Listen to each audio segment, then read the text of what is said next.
अच्छा बच्चों, आज हम नर जनन तंत्र के बारे में अध्ययन करेंगे। Reproductive system in human.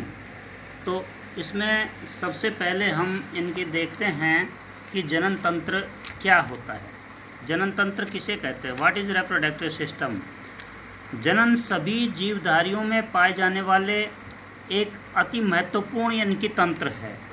जितने भी सजीव हैं सब इनकी संतति उत्पन्न करने के लिए, अपने जैसे संतान उत्पन्न करने के लिए जनन की क्रिया करते हैं।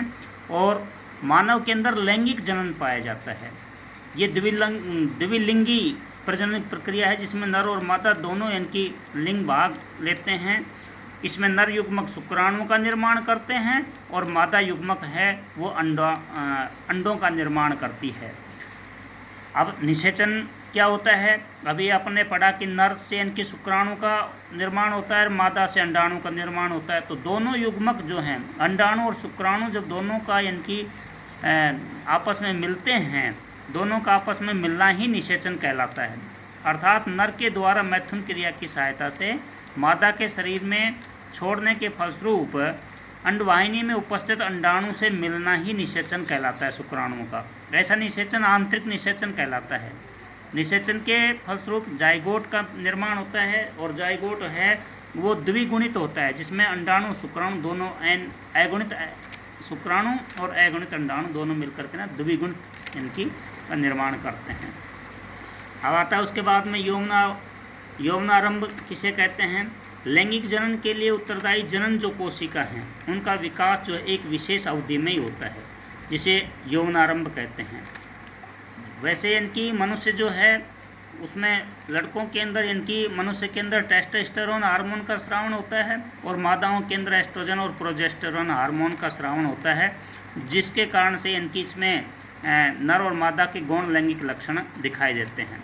जैसे लड़कों के अंदर आवाज़ का भारी होना, दाढ़ी मूंछ का आना, आँख और जनांग क्षेत्रों में बालों का आना, ये इनकी टेस्टोस्टेरोन हार्मोन के कारण ही होते हैं। इसी प्रकार मादा हैं, मादाओं में भी या लड़कियों के अंदर स्तनों का बनना, आकार में वृद्धि होना, त्वचा का तेली होना, जननांग क्षेत्रों में बालों का आना, रजोधर्म मासिक स्राव शुरू होना, ये इनकी एस्ट्रोजन और प्रोजेस्टेरोन हार्मोन के कारण से होते हैं। यौवनारंभ का इनकी संकेत इनकी है एक प्रकार से।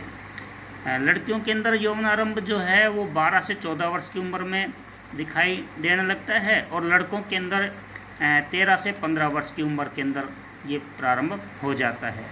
वैसे यदि देखा जाए तो लैंगिक परिपक्वता जो है 18 से 19 वर्ष तक की इनकी पूर्ण हो जाती है। नर जनन तंत्र जो है मेल रिप्रोडक्टिव सिस्टम में क्या होता है कि इसमें दो इनकी अंग भाग लेते हैं, प्राथमिक लैंगिक अंग और द्वितीयक लैंगिक अंग। तो प्राथमिक लैंगिक अंग है उसके अंदर तो इनकी वृषण जो हैं वो होते हैं, जिससे इनकी जो वृषण कोष में स्थित होते हैं जिससे शुक्राणुओं का निर्माण होता है। द्वितीयक लैंगिक अंग है उसके अंदर कुछ इनकी अंग हैं, उनके बारे में इनकी अपन चर्चा करते हैं। वृषण कोष है, दो इनकी वृषण कोष इनकी मनुष्य के अंदर 2 वृषण पाए जाते हैं। दोनों वृषण उदर गुहा के बाहर एक थैलीनुमा संरचना होती है जिसे अपन वृषण कोष इनकी कहते हैं। इस वृषण कोष के अंदर ही स्थित रहते हैं। ताप नियंत्रण की भांति कार्य करते हैं। शरीर के टेम्परेचर से 2 से 2.5 डिग्री सेल्सियस ताप जो है इसको इनके नीचे बनाए रखते हैं, जो शुक्राणु के विकास के लिए इनकी ज़रूरी होता है। उसके बाद में आती है शुक्रवाहिनी।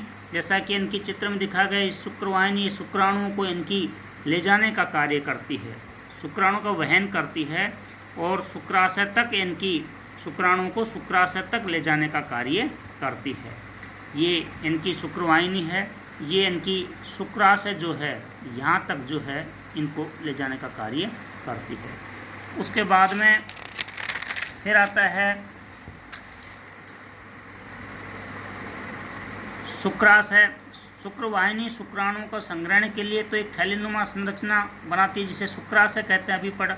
और उसके बाद में कहता है कि शुक्राशय एक तरल पदार्थ का निर्माण करता है जो वीर्य के निर्माण में मदद भी करता है। इसके साथ ही इनकी तरल पदार्थ शुक्राणुओं को ऊर्जा और गति देने का कार्य भी प्रदान करता है। प्रोस्टेट ग्रंथि जो है ये इनकी ग्रंथि का स्राव शुक्राणुओं को गति प्रदान करता है और वीर्य का अधिकांश भाग बनाता है। ये वीर्य के स्कंदन को भी रोकता है।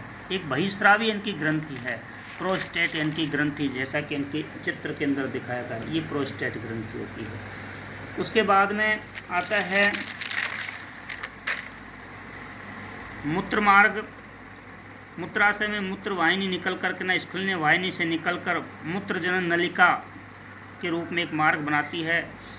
उसमें शिशन के शिखर भाग पर मूत्रजनन छिद्र द्वारा बाहर खुलती है, जो मूत्र और वीर्य दोनों के इनके निष्कासन के लिए उभयनिष्ठ मार्ग का काम करता है। अब आता है अंतिम शिशन, जो है ये पुरुष का मैथुनी अंग है। लंबा सकरा बेलनाकार होता है, वृषणों के बीच में रहता है और आगे का सिरा फूला रहता है, जिसे शिशन मुंड कहते हैं।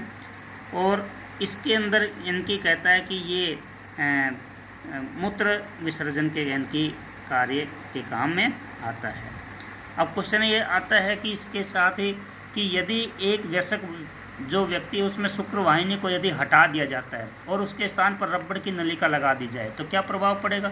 जब रबड़ की नलिका लगा देंगे तो शुक्राणु जो हैं, जब शुक्र वाहिनी को हटा दिया, काट दिया, उसके स्थान पर रबड़ की नलिका लगा दी, तो इसे अपन इनकी ये कहेंगे कि शुक्राणु का आगे की ओर गमन ही नहीं हो पाएगा।